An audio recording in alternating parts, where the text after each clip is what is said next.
Welcome back to the A4S Summit for day 2. Today we're going to be focusing on climate, nature and people, some of the challenges and issues that are shaping action as we try and make progress towards a sustainable future.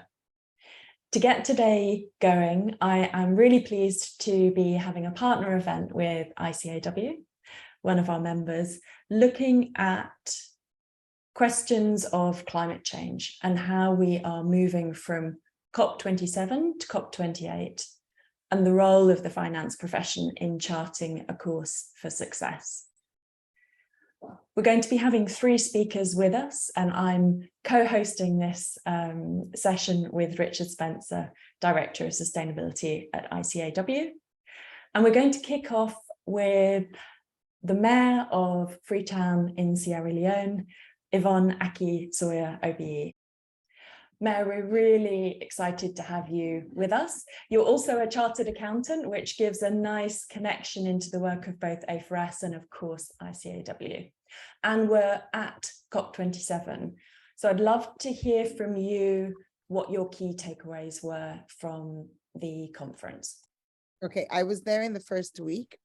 And I had the opportunity to participate in a number of city-led interventions, as well as platforms which were broader, either bilateral with governments or UN agencies and civil society. And I think the mood was one of determination to ensure that critical conversations around loss and damage, the impact or the inequity, which is sort of characterized the climate conversation being addressed, specifically ensuring that those who are bearing the brunt of the crisis now and who've contributed very little to the creation of the crisis, ensuring that there is some platform for that imbalance to be addressed. So coming out of COP, a fund, I think everybody knows this now, a fund for loss and damage has been established, but the manner in which that fund will be financed is still not clear to all. But perhaps the big disappointment for me coming out of COP is the fact that the single most important, in my mind, the single most important commitment, which is for us to end our dependence on fossil fuel and to be deliberate about that in terms of, that being scripted. For me, the biggest disappointment was that didn't happen.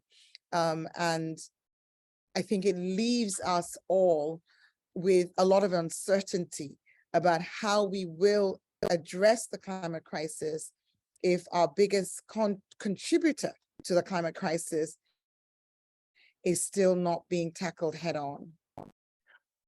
Absolutely, and there's obviously the different types of funds, and the announcement around loss and damage, as you say, was a really significant step forward in terms of some kind of compensation, or the potential for some kind of compensation for the impacts that, to be honest, are already baked in. As you highlight, the further we allow global average temperatures to go, and it's looking increasingly hard to keep them within the 1.5 degree limit. And that, as you highlight, was one of the key areas of focus. The more we fail on that front, the greater the adaptation and the investment in infrastructure. So I'd love to hear a little bit more about, how as a city you're addressing that, and thinking ahead over the next year, what should business be doing really to try and keep 1.5 in sight, minimize any overshoot, and really also support communities in that adaptation, which is going to be necessary. Right. So adaptation now is pervasive, in terms of how it will affect communities and society here, city growth. It's right across the board, because as you've mentioned before, the impact is already here. So whether it's extreme heat in an environment where the informal sector dominates, and over 60% of women in the city are traders. Most of the work they do is outdoors. So the combination of extreme heat, reduction in water availability, which is fueled by deforestation, which itself is fueled by rural-urban migration because of the failure of crops for subsistence farmers out of the city, which in turn leads to rural-urban migration, which in itself puts more pressure on infrastructure, increases the housing need, increases the need for sanitation, for education, for health. So you're talking about a situation where there were already challenges and work moving forward on a development trajectory, now seeing that being reversed because of the impact of climate change, because nothing's standing still. So a challenge which was there is a challenge which has now been exacerbated, has been increased multiple fold, but at the same time, we're facing an global economic crisis. And the need for adaptation, I mean, we talk about adaptation, but in effect, you know, when most people talk about adaptation in the West, in industrialized countries, you're saying, how do I take existing building infrastructure and take it from gray to green? I mean, we're talking about how do we even create infrastructure, which isn't there, you know? How do we ensure that communities which have made homes along the coast and are susceptible to sea level rises, and these are communities in many instances with corrugated iron sheeting as the construction material. So you're not converting that. You know, this is a question of replacement altogether. And the funding for this in a low income environment is not being generated. I mean, I smiled the other day. I was reading a post by my dear friend, Marvin Rees, the mayor of Bristol. And he mentioned that they had ring fenced £1 million for the construction of a bridge somewhere, the repair, in fact. And I was thinking that would be the day, you know, when I have £1 million to ring fence for anything. But that is a day that has to come, you know, and that's a day that comes through economic improvement, through economic growth within a city. But how does that economic growth happen when the city is under threat from the climate crisis? We need bridging finance. We need finance to adapt and to build in a manner which will allow that growth to be organic. And that finance is simply not here. I think whilst I was at COP, I said a number of times, if anybody needs evidence of how the urgency of the moment is not matched by the urgency of finance for climate, you can look to the city of Freetown. This is a city with a clear agenda, a documented plan, bankable interventions, and yet it has taken us in almost 5 years. We've been able to see disbursements of under $2 million and probably total commitments in the region of 5. This is wholly inadequate. And we're being shown at, and we're being sort of like highlighted as best in class in terms of focused political will and, you know, a pipeline of opportunities, but the money doesn't move as fast as the rhetoric. And that really has to change. And just picking up on that before, Richard, I'll hand over you to just explore the role of the profession a bit more.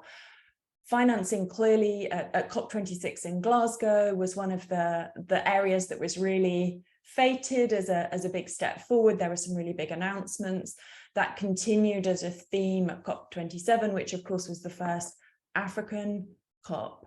Do you see any signs of change in terms of really getting the financing to where it needs to be, as you've so clearly articulated there, or what kind of barriers remain, and how can collectively we really accelerate progress to overcome those barriers?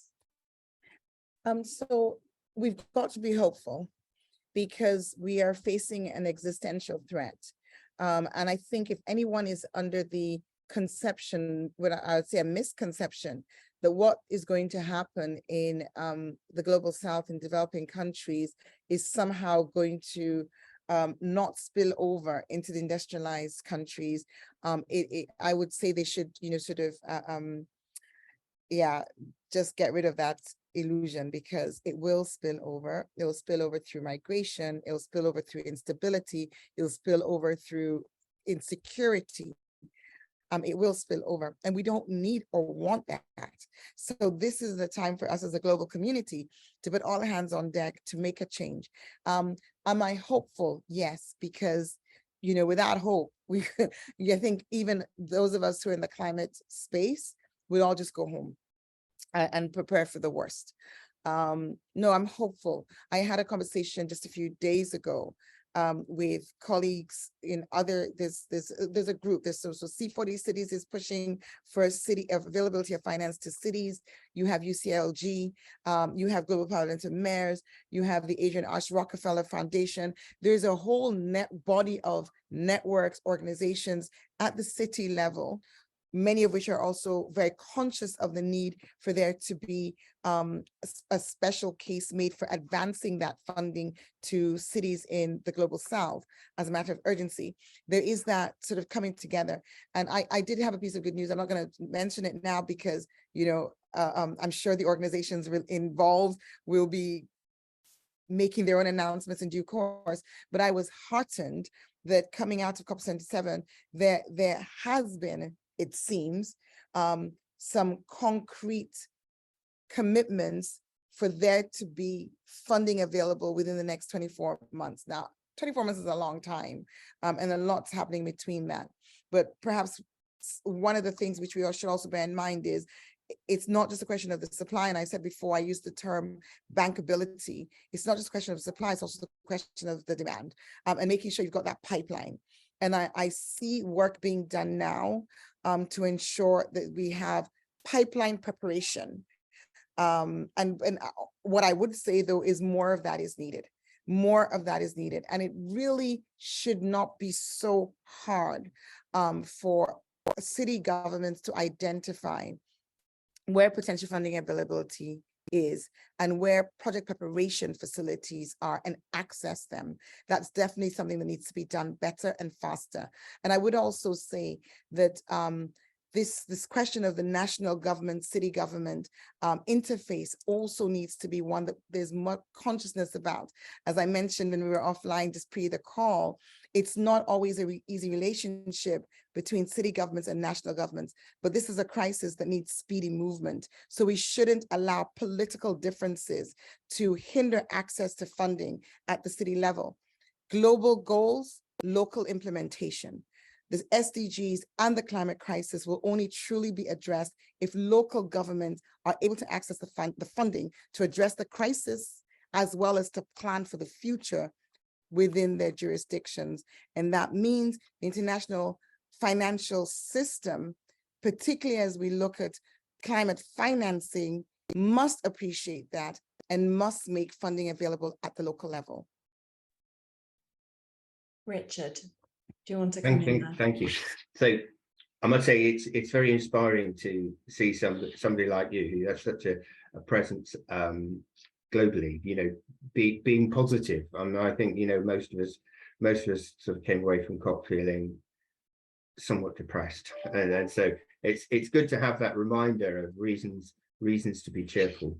And it's also inspiring to, for Jessica Grammy and those of us that are advocating for the role of profession, to see a professional accountant such as yourself in such an incredible leadership role. But I'd be fascinated to know, and particularly for a lot of the people watching, what you think your training as a chartered accountant, what do you think that's equipped you in this role now? How has that helped? Maybe not at all, but it'd be lovely to think about how it has helped and supported you. Well, no, I mean, it definitely helped. I trained as a chartered accountant with Arthur Andersen back in the day. So that was from 1990, I qualified in 1993. And I think one of the things that, if you go back to your initial audit days, because we also go through the audit process, you're taught to be cynical, aren't you? You're taught to be, but you're also taught to be meticulous. And to go through everything with a fine tooth comb. And I think the other thing which has really helped me in my journey, which I stayed in the private sector. I've only come into the political space in the last 5 years. I've been mayor almost for about 5 years now. And I think the training of accounting for your time has been very important in this political space. So like most chartered accountants, you're working for a firm and you are billed by the minutes, you're billed by the 10 minutes. So you get used to knowing that every 10 minutes has to have a result. Coming into political space, particularly in this political space, I don't know if it's different having been in the political space or public sector in the UK, but certainly here, efficiency of output, being output oriented. I mean, I was saying, I was in an interview yesterday, and I was saying that during my campaign, one of the things I did was to read the Local Government Act cover to cover. And somebody saw me reading it and said, you must be the only mayoral candidate who's reading the act. But we're taught to understand the situation, analyze, assess it, come up with a solution and then execute. So that sort of problem solving, approach, I credit to my training.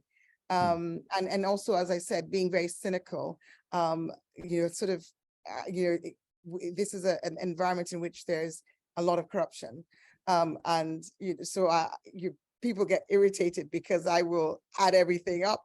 I will check, you're an accountant, you're doing, you approach things and the numbers need to make sense. And even with the climate crisis now, when we talk about financing the climate crisis, the numbers need to make sense. Ideas need to make sense. So yeah, I think I would definitely say that my training has impacted the way I do what I do. Perhaps I'm more analytical. I call myself an activist, a climate activist, but I'm an analytical climate activist. Excellent. Well, world needs that, definitely. And just to finish, again, we're always advocating that our members and professional accountants generally have a huge role to play. What would you say, and sort of speaking to your kind of fellow professional accountants, what would you say is the role that they can take? How can they be a part of solving the climate crisis?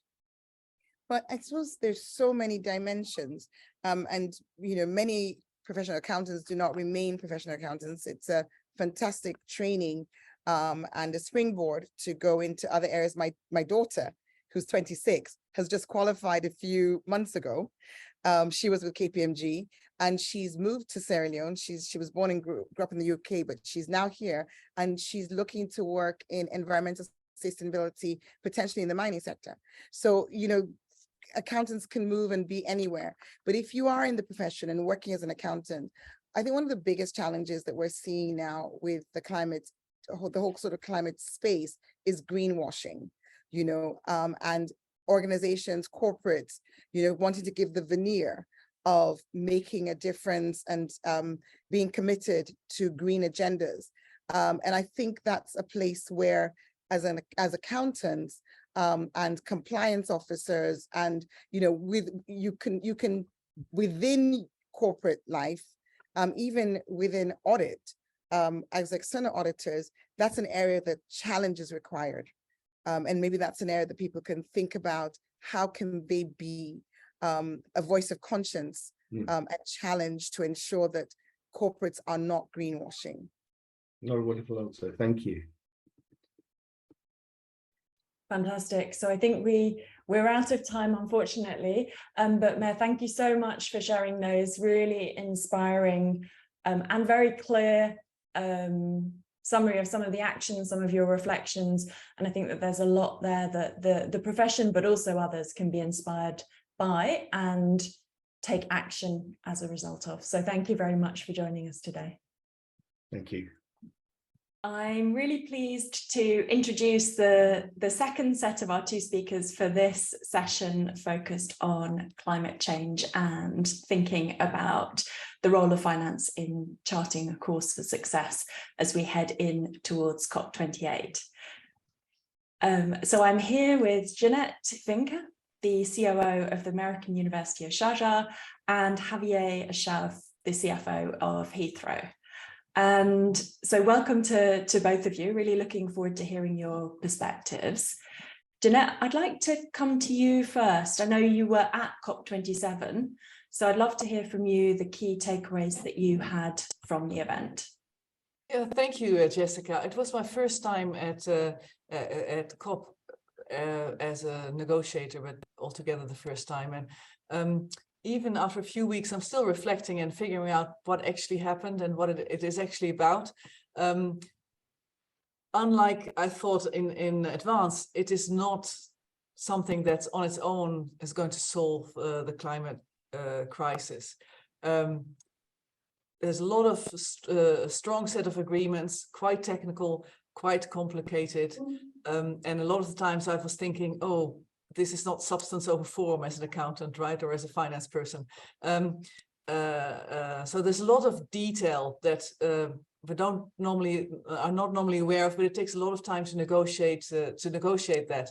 What it is, and what on the positive side, what really struck me is that it is a place where all voices are heard. So there's 198 countries, and it's not $1, one voice. It really is one country, one voice.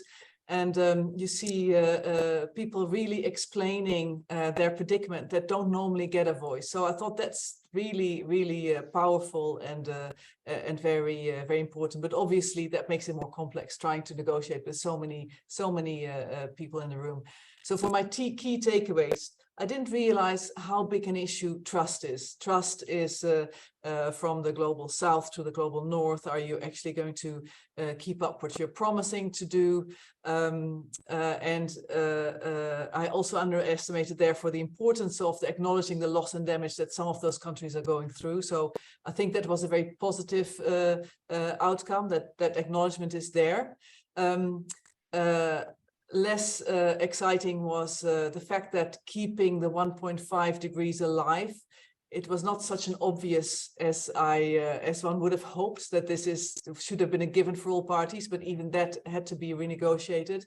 And then more in my sphere, I was on the finance negotiation team. As far as finance is concerned, the people around the room don't actually represent the world's finance.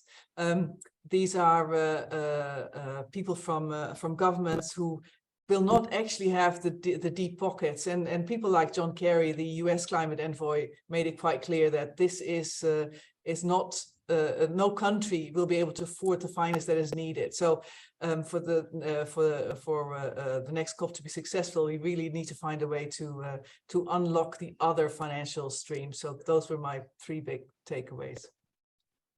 Fantastic, thanks, Jenna. And I think that point on trust and one country, one vote is so fundamental, isn't it? And you really saw that coming to the fore with the negotiations this time around, and indeed was one of the really important drivers that, with the Paris Agreement, meant that 1.5 was included in the negotiated text at all.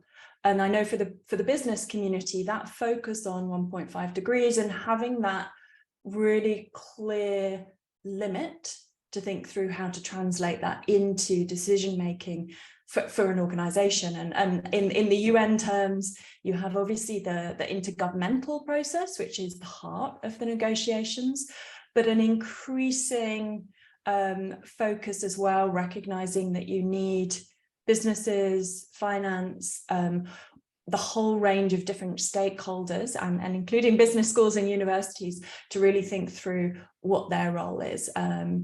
So Javier, if I could come to you as a CFO, you weren't at the negotiations this time around, but I'm sure we're following some of the outcomes closely and working at Heathrow.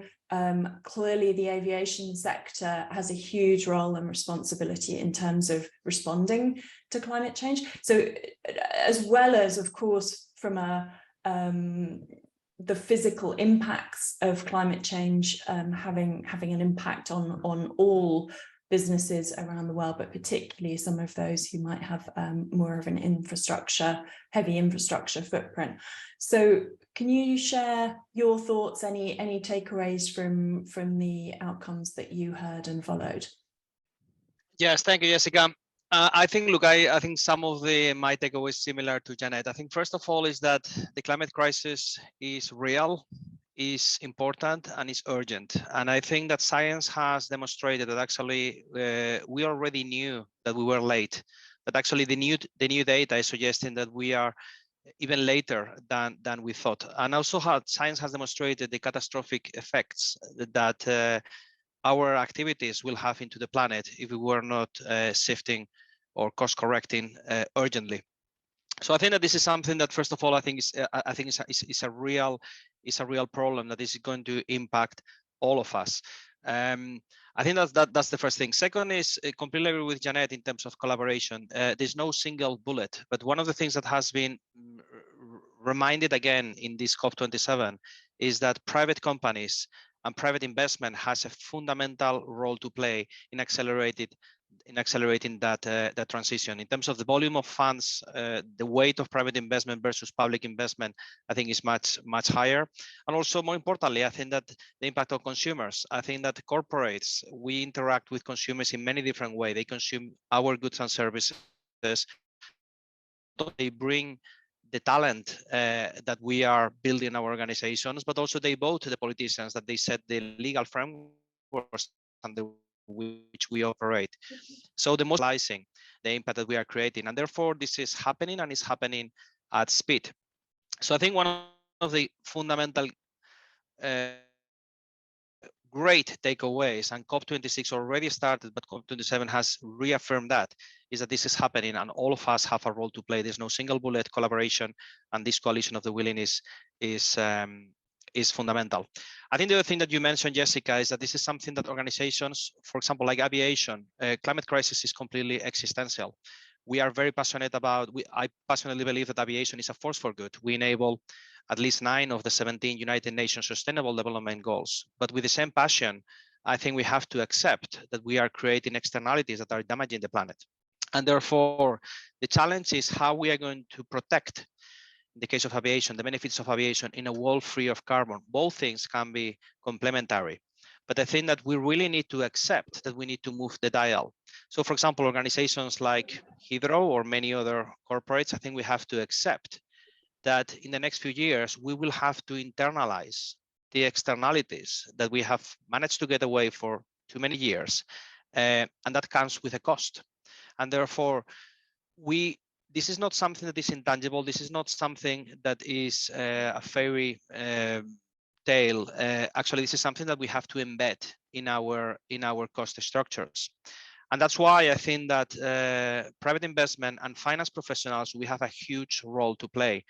From now, we cannot continue optimizing against the currency that we use in our countries. In the case of Heathrow, sterling. My job as CFO is not just about optimizing against a sterling. It's against optimizing against a carbon adjusted sterling. And I think that the cost of the carbon that we are emitting is huge. Therefore, the challenge is not small, but actually the opportunity, I think, is huge. I think for those organizations who takes the longer to accept and that this problem is real and is coming against us with an existential threat, the longer we're going to try to find the solutions. And most importantly, consumers are aware of that. So I think COP27 for me, I think is a real call for action. I think that there's no time to continue hiding behind pledges. Now is really time to really show action and embed carbon in our processes and standards so we can really remove it at speed. Janet, how does you I'm sure interacted as well as being part of the negotiations, I'm sure interacted with a lot of the businesses as part of COP27. How does Javier's summary compare with some of the interactions that you had with the business community and what you're seeing from business and indeed finance and accounting professionals through your work? At COP, I'm so happy to Javier making such a clear statement on what is sometimes considered a bit of a controversial industry, right? When it comes to aviation, when we think of what's left of our total carbon budget. So that's excellent. And there was more of that during the COP in the green zone where the businesses were. So it's a little bit surreal because there's a lot of good things going on and businesses talking the right talk, but it's very difficult to find out which deals are the real substance and which companies are just coming there to have a look and gaining some further business. So I still, and I haven't really figured out the best way to find out about that, and also communication around that is quite difficult, I think, unless you're in the right bubble to really figure out which businesses are talking about what. It can be a little overwhelming, because there's really like 10 great new announcements every minute, but which ones are the ones that are really gonna make a difference to the planet, and which ones are just the riding on that tail of COP buzz is that's a little, I found that a little challenging within the COP structure itself. Yeah, and you certainly, I think, saw a lot of concern around the intentions of different businesses, some there more to lobby and lower ambition, right. Others clearly there to raise the ambition. And I think that there's a question there of how all of us can really focus on putting that spotlight on the actions that businesses are taking, and really thinking how we can hold ourselves and businesses can hold themselves to account and one another to account. And to your point, I think that accounting plays a really important role in actually showing what is real and what isn't.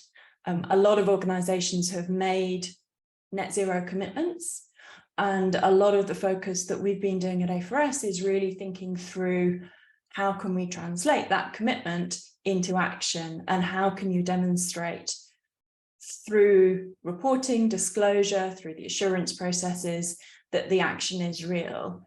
So Javier, can you share some headline thoughts around that? You're a member of our CFO Leadership Network, and so you've been very closely involved in some of the work that we've been doing to really think through how do you translate an ambitious commitment that might not really be delivered for a few decades into near-term action, and how can somebody like Jeanette really tell who is taking credible real action and who is to be frank, greenwashing and really trying to focus on their own vested interests? Well, I think, look, one of the things I do for living is I do fundraising. I have spent most of my time discussing with global investors in terms of how are they allocating capital and how they will be allocating capital going forward. I think one of my areas of hope is that I genuinely believe that financial markets can be a very effective mechanism to allocate capital effectively. And I think one of the fundamental challenges that we have today is that financial markets are struggling to calculate accurately climate risk and the allocation of that climate risk across corporates. But the good thing is that we are in the last warming up laps of that problem to be resolved, because we have discussed it many times, Jessica. I passionately believe that accountants will be the ones sorting the climate crisis. And the reason for that is that we have the opportunity to feed financial markets with the data that is required to really measure that climate risk accurately. I think we are, over the last few years, I think Task Force for Climate-Related Financial Disclosures has been a fantastic framework to really help organizations to identify those physical risk, transition risk, and measure the impact of climate risk in our all financial statements. Now we are transitioning from voluntary disclosure to mandatory disclosure. And in fact, with the creation of the International Sustainability Standard Board, this is now being translated into new accounting standards that every organization has to follow. So in very few years' time, organizations will have to publish what's the impact of climate crisis in our financial statements. And at that point in time, I'm crystal clear that financial markets will play their magic. They will allocate capital much more efficiently. They will incentivize organizations to accelerate transition. They will penalize organizations that are dragging their feet. And therefore, if anything, private money through capital markets are going to accelerate the transition. So I believe that in the next few years, accountants has a huge role to play, sharing that data to financial markets so we can really accelerate the transition. So for all the accountants really listening to us today, you have to be proud, because we are going to be the ones feeding the markets to really accelerate the transition. So rather than feeling scared, overwhelmed, because sometimes we don't have all the solutions to all the problems. We shouldn't forget the North Star. The North Star here is to remove carbon from our activities. And I think one of the best catalysts to really accelerate the transition is to enable financial markets to set a new set of incentives for organizations so we can allocate capital more effectively. And the gap is data. Therefore, we shouldn't continue dragging our feet and trying to seek perfection. The best can be the enemy of the good. And now time has significantly more value. So I think for all accountants listening, now is the time to really make sure that we are delivering on time. I think the extra layer of perfectionism is always great. And again, accountants, we have been trained to really be aspiring for perfectionism. But I think now we should prioritize urgency. So that North Star is really be able to enable investors to allocate capital more effectively so we can accelerate the transition, which at the end of the day is what matters. And Jeanette, one of the things Javier was talking about there was really some of the skills that accountants can bring. Can you say a little bit about the importance of upskilling, where you see some of those gaps, and how we can really support the accounting community to be able to play the kind of role that Javier is talking about? Yeah, I'd be delighted. And thank you, Javier. I'm going to clip this and show this to my students, what you're saying about the North Star and the role we have to play in this really urgent matter. And if I may, I'll just give an example, Jessica, on the role that we can that we as accountants can play, and the upskilling that I think is key. So I have the privilege of being part of the A4S Academy. And we did not rehearse this, okay, this year. And just as a refresher for me and to see what's new. And in my team, I have, I'm fortunate I have all the non-academic side of the university. So it's all the operations and sustainability as well as finance. So basically it was more of a train the trainer. And we put sustainability in the finance team. So we changed it around, saying that actually finance is now sustainability. The reason why we were successful in really fast tracking a climate action plan and getting all our students involved and being on the road to net zero really quickly is because we put it in the finance team. But just putting it there, that's nothing, right? But the finance team, yes, they learned the technical skills and how to account for the greenhouse gases and all the, which is just going to have to be part of mainstream accounting anyway. This is much more important than any of the other accounting we do.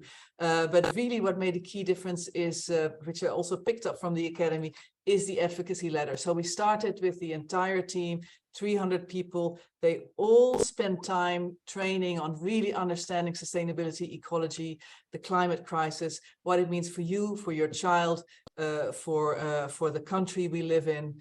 And really, and it's quite devastating, you know, especially some of them didn't really understand what it meant. So it was very intense also as a team. So yes, all the accounting, but really understanding the urgency. And once people learned that, and they again went in obviously in very different phases and at different stages on that advocacy ladder. Once they got that, everything else fell into place quite quickly. Accountants know what reporting is like, whether it's greenhouse gas or CO2 or R2 or any of the things, that data that we need.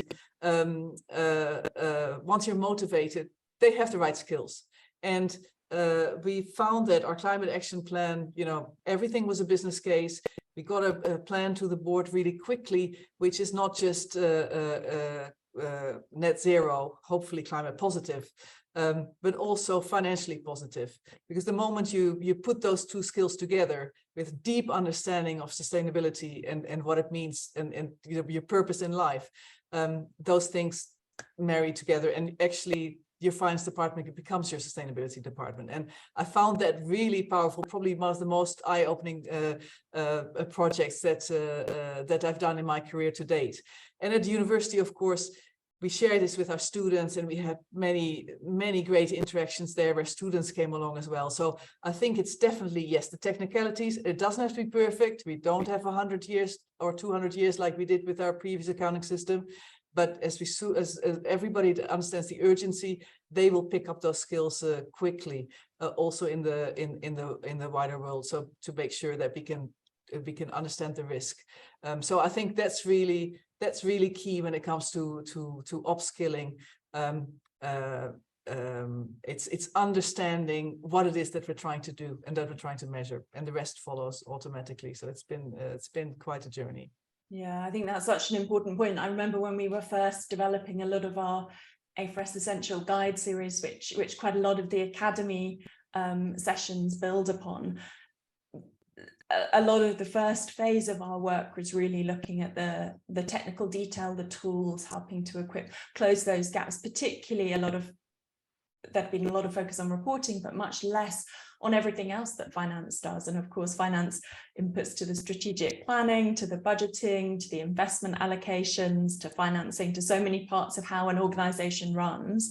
And there was a real gap there. But then what we found was, if you can't get that culture right, the adoption is just never going to be there. So that focus on motivation and really helping people to understand the urgency. Then you need the how-to. But if you don't have that motivator, then you're really not going to get very far.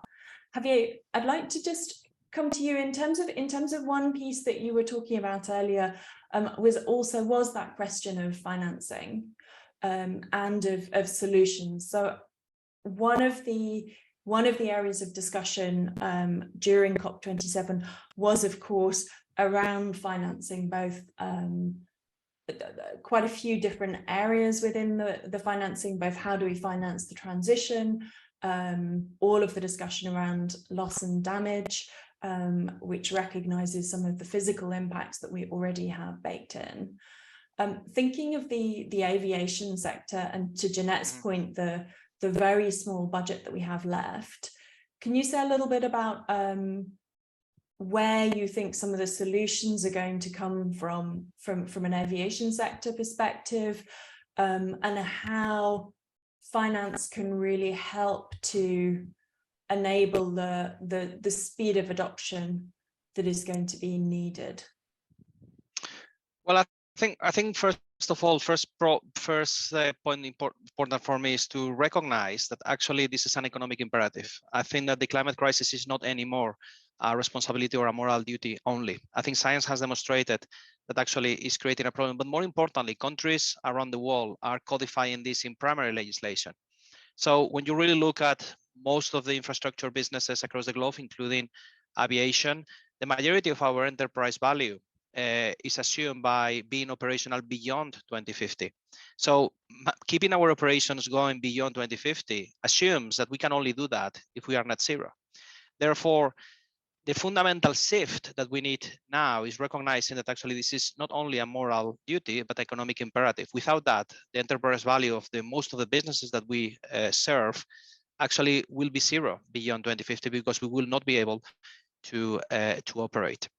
So I think once you assume that, and once you shift the paradigm, I think that the problem becomes a technical one in terms of how we are going to create a set of incentives to really accelerate the transition. And again, I think that it's a combination of two things. One is removing carbon from our operations. And again, in the case of aviation, the fundamental role is to really changing the fuel of the aircraft. 95% of the emissions in aviation comes from airlines burning airline engines burning fossil-based kerosene, but airports even, we have a huge role to play to really enable that transition. Sustainable aviation fuels is the most critical solution. And again, there are a couple of technical solutions that we can work with governments across the globe to really accelerate the transition.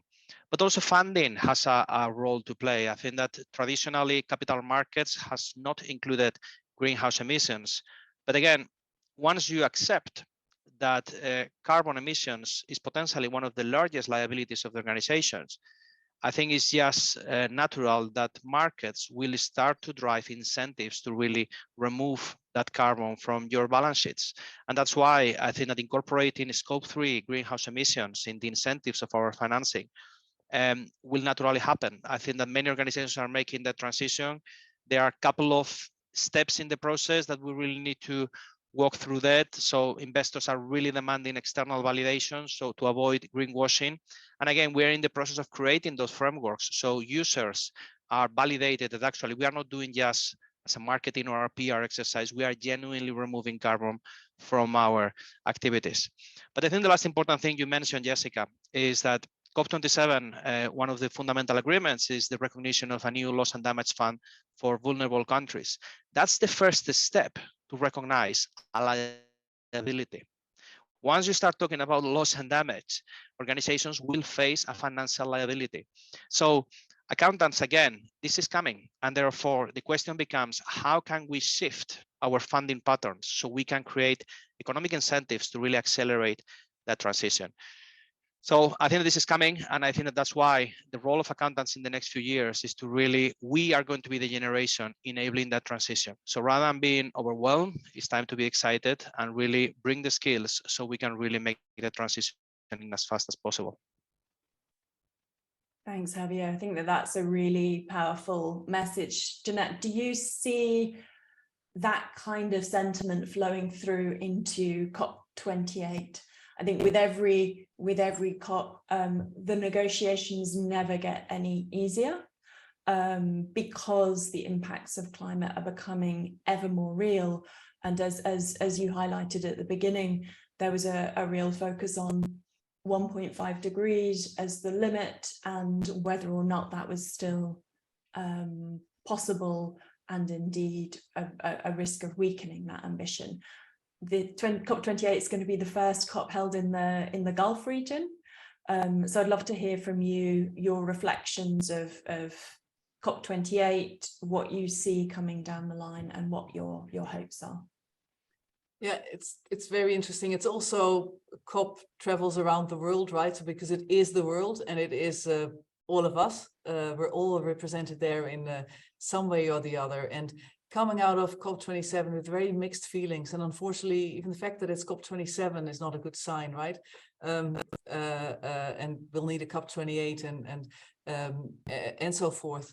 But to Javier's words about funding, for COP28 to be a success, this will be a key element. So currently, we talk about a little bit of funding, a fund for loss and damage, public money, which is not enough to fund mitigation, adaptation, loss and damage in the world, especially in the state that we are now. So for COP28 to really make a dent, we need to include that finance. And what Javier said, actually, I think it's the most exciting time to be an accountant, and it's it's an extremely purposeful job. If it ever was, this is the time, because the data and the measurement to enable finance to start flowing from the global north to the global south has to happen for private money rather than just public money. And in order to do that, we're going to need some real sound but innovative ways to make that happen. And yes, we need to measure the risk and bring that all into our standards, and also find ways in the meantime. For example, you know, you speak to people that represent Tuvalu, who we know is drowning. They're going to, well, we have no private equity fund that is interested in investing in us because there is no business case. But why is there no business case? Because the externalities aren't there. And you know, we've talked about this for so many years, and we have new rules in place now. But if finance can come together, sometimes with blended finance, perhaps, where currently we give 100 billion in grants, if we can use those grants to take away some of the risk where necessary to encourage private finance to really leverage and bring so much more, those are the types of things that I think are going to really move the lever forward. And that's where we're going to have to collaborate the different parts of finance around the world, when central banks or the IMF and the World Bank and many private banks and private equity, etc. They really need to come together, whether it's at COP or around COP or in the spirit of COP to help solve these issues. And they will all need good data, good reporting, and good understanding of the urgency and the problems that are there. Yeah, and just one final question to you, Jeanette, and then a closing thought from you, Javier. We're sadly nearly out of time.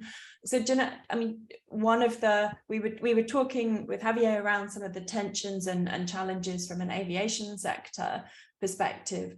Obviously, being based in Sharjah, again, you've got some of those tensions from an economic perspective. A lot of the wealth of the region is obviously founded on fossil fuels.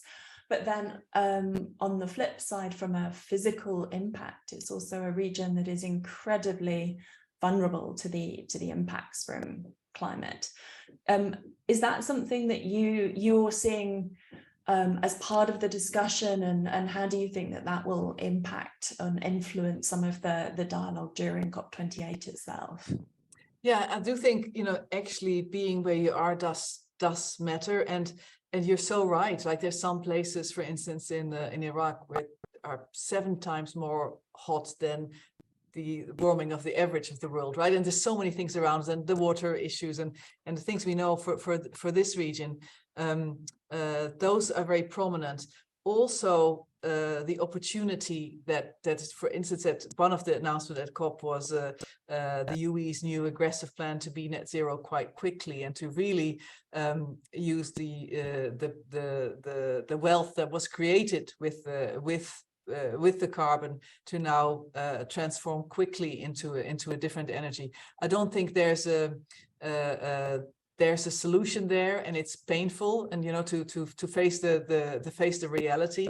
But it is important to not hide away from it, and I think it's good to show different parts of the world with the different struggles that we're all facing. So this is definitely one of them. And Javier, final question to you. If there's one real call to action that you want to leave the finance and accounting community with from this discussion today, what's your key call to action? Probably my key call to action is recognizing that this is happening, this is real, this is urgent. And I think that this is when finance professionals, I think we have a huge role to play in terms of identifying the transition. This is an economic imperative. This is not anymore a moral duty only. And that's why this is, for accountants, this is actually great news. I think that this is finally, I think it's going to make our profession even more purposeful. I think at the end of the day, in organizations, we are there to enable organizations to generate sustainable value potential. And I think now is the time where we really have to redefine the way we measure businesses, the language we use, the standards that we set, the control frameworks that we run, et cetera, et cetera.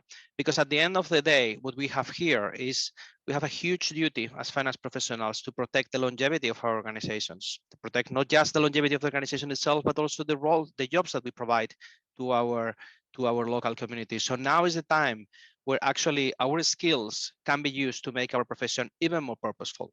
So I will just encourage all the professional accountants who are listening to put themselves at the center of the solution. And for those of you who feel overwhelmed because you don't have the solutions, don't forget that you are not alone. And organizations like A4S can help you to provide the materials, the guidance to really bring you up to speed. You are not too late if you are willing to be part of this transition. So if you are just overwhelmed, just seek help. We are many others who have we are in the process of crossing that bridge. You are not alone. And organizations like A4S can help you bring you up to speed. Fantastic. Well, thank you very much, Javier and Jeanette.